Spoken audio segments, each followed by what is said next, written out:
Welcome to the deep dive. You know, we're all about philosophy here, right? And today, we're diving into something that really shakes things up a bit. Yeah, it really challenges some of those classic assumptions we make about how we know things. We're talking about social epistemology, Sure. and our main source, well, it's the Stanford Encyclopedia of Philosophy's entry on social epistemology. Yeah, it's great. It really lays out how our social lives, like our interactions, the structures around us, how those impact what we believe. It's like, okay, so we've got Descartes over here saying, I think, therefore, I am all about that individual reasoning, right? Right, totally. But then social epistemology comes along and says, hold on a minute, how much of what you think is actually shaped by who you talk to, what you read, the whole social context you're swimming in? It's mind-blowing, isn't it? It is, and the encyclopedia really gets to the heart of it with this question. Yeah, like how does relying on others affect our pursuit of truth? Hmm. Does it help? Does it hinder? Right, exactly. It's like, think about the Royal Society's motto, nullius in verba. Oh, yeah, classic. Take no one's word for it. Mhm. So individual inquiry over just trusting what you hear. Yeah, that classic image of the scientist in the lab alone, just figuring it all out for themselves. But in reality, science is a social endeavor, right? I mean, can you imagine if every scientist had to start from scratch, verifying every single finding on their own? It'd be chaos. Total chaos. No progress. Exactly. So, I mean, where did this whole idea of social epistemology come from? The encyclopedia mentions, some historical movements that kind of set the stage. Yeah, like those early trailblazers, right? Oh, yeah. Who were they? What were they thinking? Well, back in the mid-20th century, you had the sociologists of knowledge, right? And they were really challenging this whole idea of objective truth. Whoa. Yeah, they were. Yeah. Okay, Yeah. so spill the tea on that. What were they saying? Okay, so you've got the strong program, guys like Bloor and Collins, and they argued that, social factors are hugely important in shaping what we consider to be facts, even in science. So even in science, it's not just about pure, cold, hard facts. Right, exactly. They even went so far as to say that whether a belief is true or false is totally irrelevant when you're trying to explain why people believe it. So they're saying, like, truth doesn't even matter. Isn't that a little bit mind-bending for a philosopher, I know, right? It really shook things up.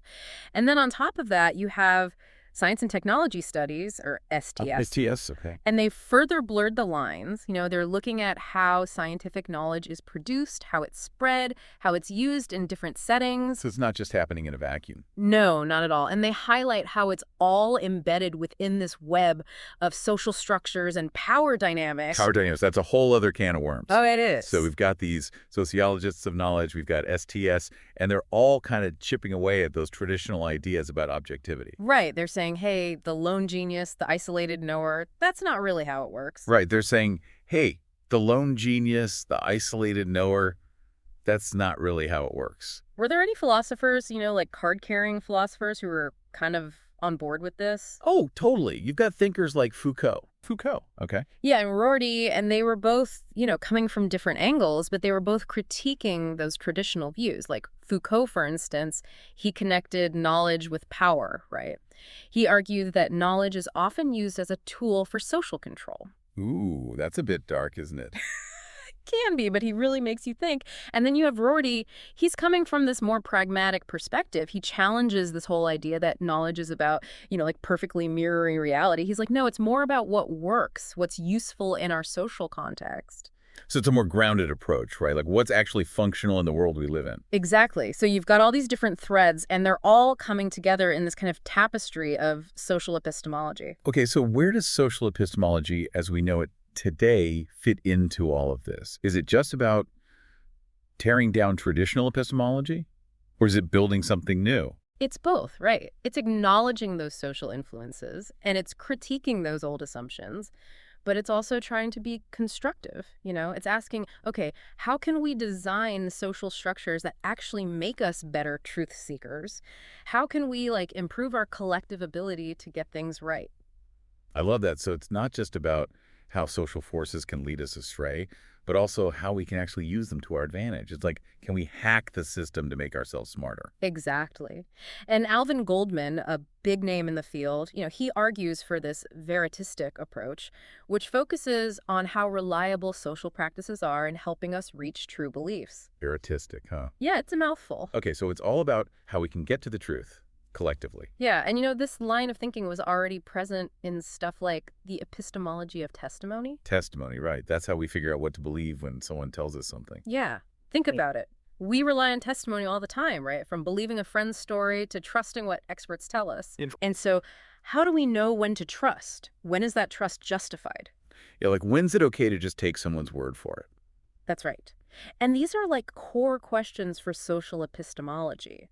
And it doesn't stop there, right? Think about the philosophy of science. Like, how do these social dynamics impact how scientific knowledge is produced? Oh, I see. It's like a whole new lens to look at all these philosophical problems. Exactly. And then you have this whole idea of collective epistemic subjects. Collective epistemic subjects. Okay, you're going to have to break that down for me. So basically, it's this idea that groups, like a government or a scientific community, can act as knowledge bearers, Like, can we really say that a group as a whole believes something? That's a wild thought, a whole group having beliefs. Yeah, it is. And there's a lot of debate about it. Some philosophers, like Margaret Gilbert, argue that group belief comes from this idea of joint commitments, Like individuals come together and not only share their opinions, but they also kind of take on this shared responsibility for upholding those beliefs. It's almost like they're making a pact, right?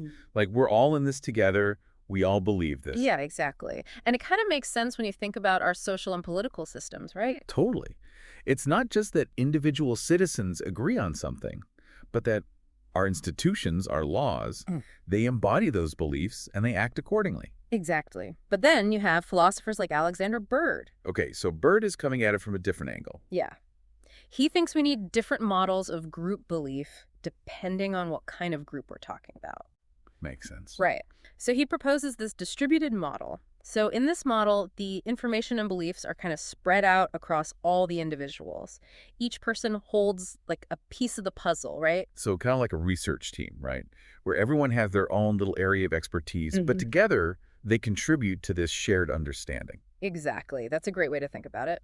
And then you have Jennifer Lackey. Oh, Lackey, another perspective. Right. She has this hybrid account, this group agent account. And for her, a group can genuinely believe something only if a significant number of its members believe it, but also the reasons for those individual beliefs have to kind of fit together in a coherent way. So it's not just a random collection of beliefs, there has to be some logic to it. Yeah, exactly. Like a group can't just believe something based on contradictory or nonsensical reasons, right? Yeah, that makes sense. But even if a group does believe something, that doesn't automatically mean it's justified in believing it, right? You're absolutely right. The question of when a group's belief is justified, that's like a whole other layer of complexity. That's where things get really interesting. Like, how do we evaluate the beliefs of a whole group? It's not as straightforward as judging an individual's beliefs, right? Right. It's like, whoa, where do we even begin with that? And that's where social epistemology comes in, with these powerful tools to analyze group justification. It does, and it challenges those traditional individualistic approaches. And that's what makes it so exciting. Like, we're really starting to see how social epistemology can help us understand and maybe even improve how we figure things out together.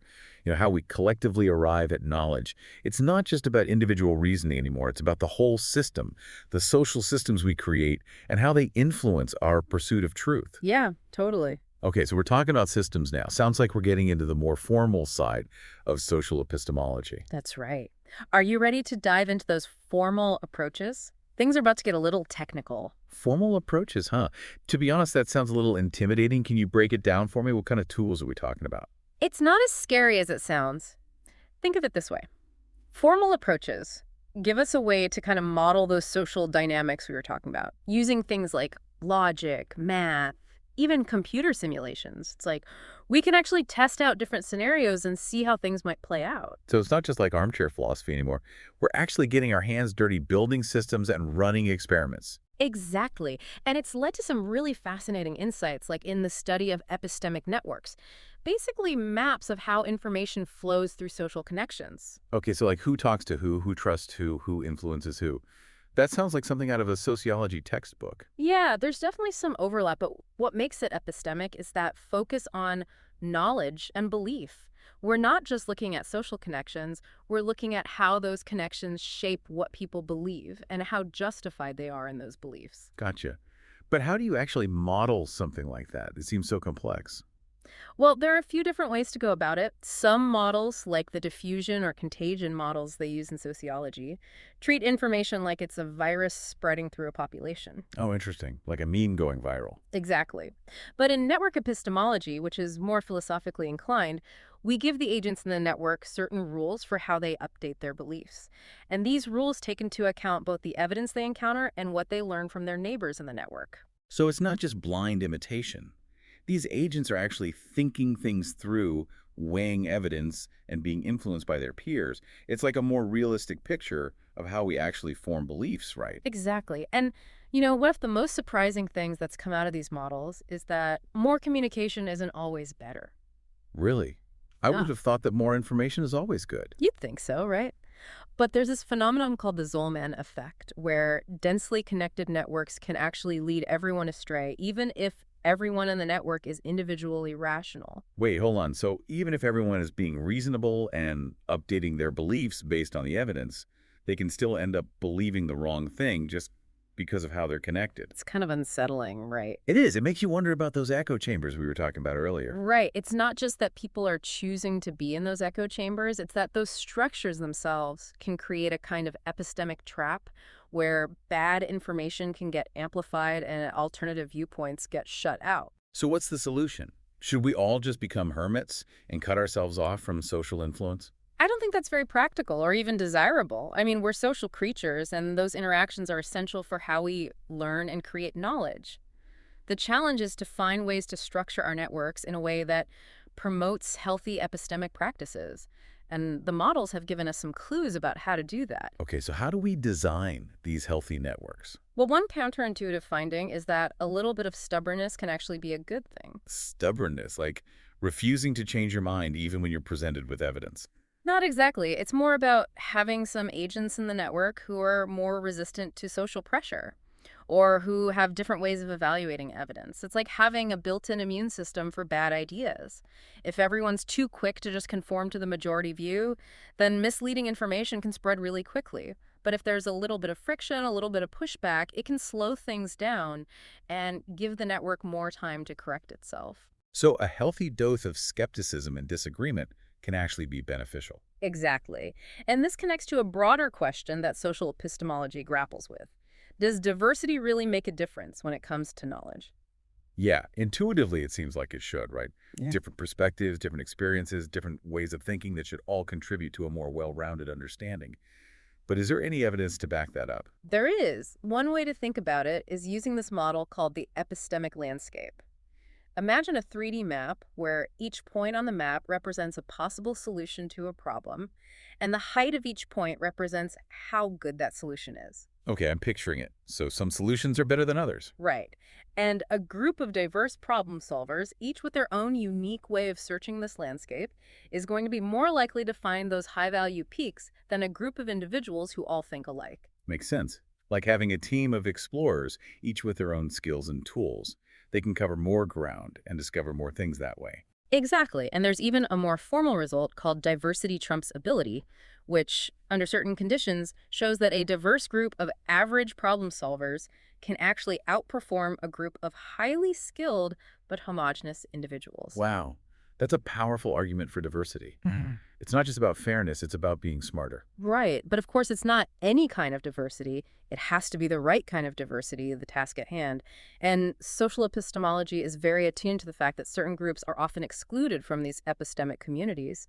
And that can have a negative impact on knowledge production. Like, there's been work done on how discrimination can lead to underrepresentation of certain groups in fields like academia. It's like a vicious cycle. A lack of diversity leads to less cognitive diversity, which then makes it even harder to address the original lack of diversity. It is. And this highlights the ethical dimensions of social epistemology. It's not just about how we come to know things, it's about creating a more just and equitable world where everyone has the opportunity to contribute to our understanding. So it's not just about truth, it's about justice as well. Exactly. And that brings us to the question of how these ideas play out in the real world. Right, because social epistemology sounds fascinating in theory, but what does it actually look like in practice? Yeah, that's the question, isn't it? Like, we've covered so much ground from testimony to these networks to diversity, and it's all fascinating, but how do we actually apply it? How do we take these abstract ideas about social epistemology and use them to deal with real-world problems, you know? I think it starts with understanding how knowledge really functions, like Hmm. not as this perfect ideal, but as a living, breathing, messy process. And once we get that, we can start to see where we can make changes. Can you give me some concrete examples? Like, okay, we've talked about misinformation online, we've talked about biases in knowledge production. How does social epistemology actually help us tackle those issues? Let's take the online world, for example. You mentioned misinformation, echo chambers, filter bubbles, all of that. And social epistemology can offer some key insights there. Like, one of the first challenges is just figuring out what we're even talking about, defining and categorizing different types of misleading content. Yeah, because it's all kind of lumped together, isn't it? It is. So, is it misinformation, false information that's being spread, but not necessarily intentionally? Okay, so that's like an honest mistake, basically. Right, right. Or is it disinformation, which is deliberately made up to mislead people? So that's more malicious. Yeah, exactly. Or is it malinformation, which is real information, but it's being used in a harmful way? Also, it's like twisting the truth to fit an agenda. Exactly. And without that shared vocabulary, without those clear definitions, it's hard to even start figuring out solutions. So it's like we're all talking about the same problem, but using different words for it, so we're not really communicating effectively. Right, totally. So social epistemologists are trying to develop frameworks, trying to understand how this misleading content spreads. Okay, so that's the first step. But what happens next? Once we have a clearer picture of the problem, how do we actually combat it? That's where things get really interesting. One approach that social epistemologists are suggesting is to look at virtue epistemology. Virtue epistemology. And this branch of philosophy focuses on intellectual character, like what are the habits of mind, the traits that make someone a good knower? So it's not just about having the right information. It's about cultivating those good intellectual habits. Exactly. Think about vices, negative intellectual traits like epistemic insouciance. That's basically just not caring whether your beliefs are true or not. Oh, like those people who are just like, whatever, I believe what I believe. Right. Or epistemic arrogance. That's being overconfident in your own beliefs and dismissing other people's views. Oh, I've definitely met some people like that. Yeah, and they make it hard to have a conversation, right? And then there's obstructionism, where people try to prevent others from learning or engaging in a rational discussion. So that's like actively trying to suppress knowledge almost. Yeah, exactly. And all of these can contribute to the spread of misinformation. They make it harder to have those productive, truth-seeking conversations. Okay, but if we're focusing on individual virtues, isn't that a little bit individualistic? Like, I thought social epistemology was all about moving away from that focus on the individual knower. That's a great question, and it brings up this really important interplay between individual responsibility and those social structures we've been talking about. So yes, we need to encourage intellectual virtues in individuals, but we also need to see that those virtues are shaped by the environments we're in. So, like, our social context matters too, right? It does. Think about the design of online platforms, for example.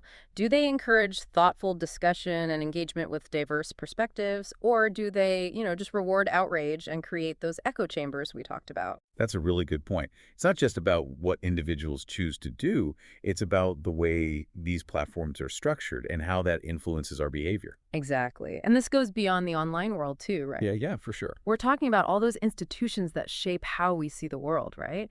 Education, journalism, science, government, all of them. And social epistemology gives us a way to look at how these institutions work, to identify biases, to find those blind spots, and to come up with strategies for making them more reliable sources of knowledge, more trustworthy, more just, more fair. It's like we're taking this critical lens and applying it to our entire knowledge ecosystem, right? Yeah. Trying to figure out how to improve it from the ground up. Exactly. And it's not just about finding the problems, it's also about celebrating the good. Like, social epistemology reminds us that knowledge is often a team effort. It highlights how important trust and communication are, and the role of diversity in finding the truth. It gives us tools to build more equitable systems where everyone has a chance to participate.